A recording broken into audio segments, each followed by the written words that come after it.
Pernah nggak sih Anda merasa punya sebuah panggilan khusus di dalam hidup, tapi bingung juga apa ya sebetulnya panggilan itu? Kita semua ternyata punya karunia bawaan yang mendorong kita. Hari ini kita akan kupas tuntas apa itu karunia Anda dan gimana cara karunia itu bisa menuntun Anda ke tujuan hidup yang sebenarnya. Yuk kita mulai. Nah, pertanyaan ini nih yang jadi inti dari pembahasan kita hari ini. Rasa penasaran ini, perasaan kayaknya ada sesuatu yang lebih deh.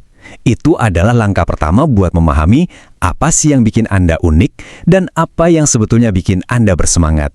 Mari kita gali lebih dalam untuk menemukan jawabannya bareng-bareng. Jadi apa sih sebenarnya karunia motivasi itu? Ini bukan sekedar skill atau keahlian yang Anda pelajari ya. Ini lebih dalam dari itu. Ini adalah dorongan alami dari dalam diri Anda. Semacam DNA spiritual gitu. Menurut sumber materi kita, karunia ini punya 3 tujuan utama. Pertama, untuk memuliakan Tuhan. Kedua, untuk melayani orang lain. Dan yang gak kalah penting, untuk membawa kepuasan dan produktivitas dalam hidup Anda sendiri. Oke, sekarang kita masuk ke bagian intinya. Ternyata ada 7 tipe kepribadian spiritual yang mendasar, atau yang kita sebut karunia motivasi. Memahami ke-7 tipe ini adalah kunci buat ngenalin diri Anda sendiri dan juga orang-orang di sekitar Anda. Siap? Nah, ini dia peta perjalanan kita. Ada 7 karunia, mulai dari si penegak kebenaran sampai si penyembuh hati. Masing-masing ini beda banget dan punya peran yang unik. Yuk, kita bedah satu persatu biar Anda bisa lihat mana yang paling terasa gue banget.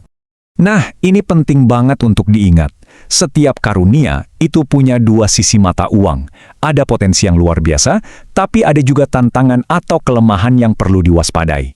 Ini bukan soal baik atau buruk loh, tapi soal kesadaran diri. Justru dengan memahami keduanya secara seimbang, kita bisa bertumbuh. Oke, kita mulai dari yang pertama. Karunia bernubuat, atau kita sebut saja the perceiver. Contoh klasiknya itu seperti Yohanes Pembaptis. Dia adalah tokoh yang dikenal karena berani banget ngomongin kebenaran secara terus terang, hitam ya hitam, putih ya putih, tanpa kompromi sama sekali. Nah, yang menarik banget dari seorang perceiver adalah cara mereka melihat dunia. Bagi mereka, semuanya itu jelas. Ini benar, itu salah. Nggak ada area abu-abu. Inilah yang bikin mereka jadi penegak kebenaran yang kuat. Tapi di sisi lain yaitu, kecenderungan ini bisa bikin mereka kelihatan suka menghakimi dan kurang sabar sama orang lain yang mereka anggap nggak sejalan. Kalau tadi si perceiver fokusnya pada kebenaran yang abstrak, karunia kedua ini, si pelayan atau the doer, fokusnya pada tindakan nyata. Mereka ini adalah tipe tangan-tangan yang siap membantu. Mirip seperti sosok Marta dalam Alkitab yang terkenal karena sibuk banget melayani tamunya. Jadi, bahasa cinta seorang doer itu ya lewat tindakan. Mereka peka banget sama kebutuhan-kebutuhan praktis. Misalnya memastikan semua orang udah kebagian makanan atau ruangannya bersih.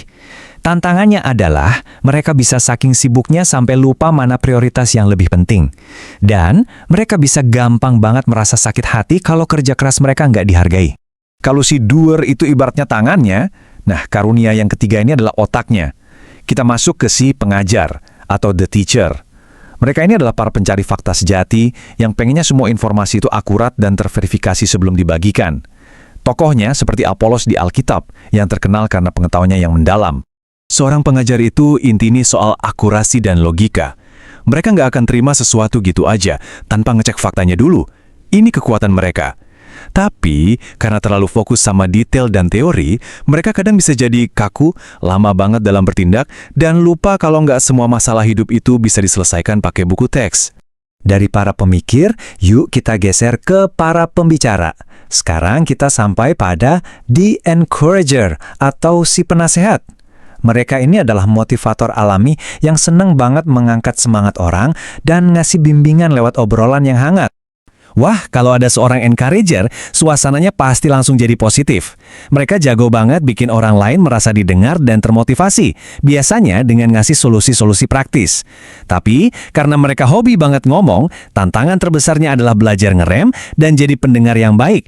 Plus, hati-hati, jangan sampai mengorbankan kebenaran cuma demi menjaga perasaan orang lain. Lanjut. Karunia yang kelima ini super praktis dan dampaknya langsung terasa, si pemberi atau the giver.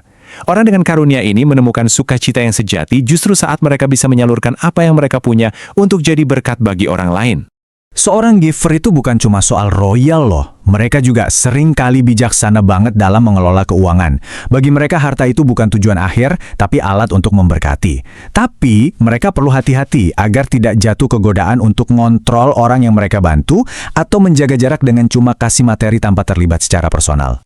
Dari mengelola sumber daya, kita beralih ke mengelola orang dan visi. Karunia keenam adalah memimpin atau the leader. Ini adalah para visioner yang bisa melihat gambaran besar dan menggerakkan orang-orang untuk mencapai tujuan bersama. Para pemimpin itu ibaratnya arsitek masa depan. Mereka punya kemampuan luar biasa untuk mengorganisir dan memotivasi. Nah, visi yang kuat itu juga bisa jadi beban. Mereka bisa jadi nggak sabaran kalau orang lain nggak ngeh sama visi mereka. Dan ada risiko besar untuk memprioritaskan pekerjaan di atas hubungan pribadi, termasuk keluarga.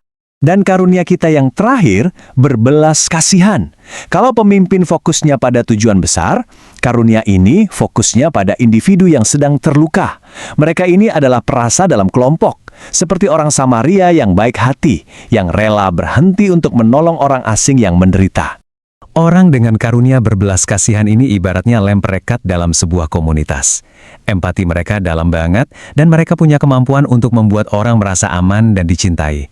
Tapi, karena mereka sangat mengandalkan perasaan, mereka bisa kesulitan membuat keputusan yang tegas dan cenderung menghindari konflik mati-matian, padahal kadang konflik itu justru diperlukan.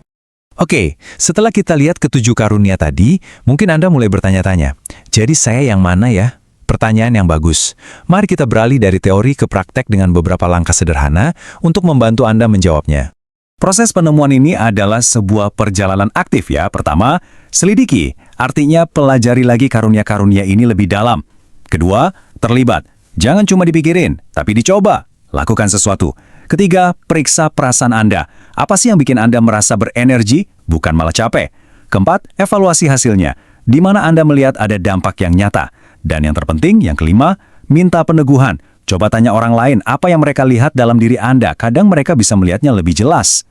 Menemukan karunia Anda itu bukan berarti perjalanan selesai, bukan garis finish. Sebaliknya, ini justru adalah garis start. Ini adalah awal dari sebuah perjalanan untuk memakai apa yang sudah Tuhan kasih ke Anda untuk tujuan yang lebih besar. Ada kutipan yang bagus banget dari A.W. Tozer yang merangkum semuanya dengan indah. Penemuan ini adalah tentang memulai sebuah babak baru di mana kita menggunakan karunia kita bukan cuma untuk diri sendiri, tapi untuk melayani dengan segenap hati kita. Jadi, setelah semua penjelasan ini, pertanyaan terakhir bukan lagi apa karunia saya, melainkan pertanyaan yang jauh lebih personal dan lebih penting. Dengan mengetahui potensi yang ada di dalam diri Anda ini, apa langkah Anda selanjutnya?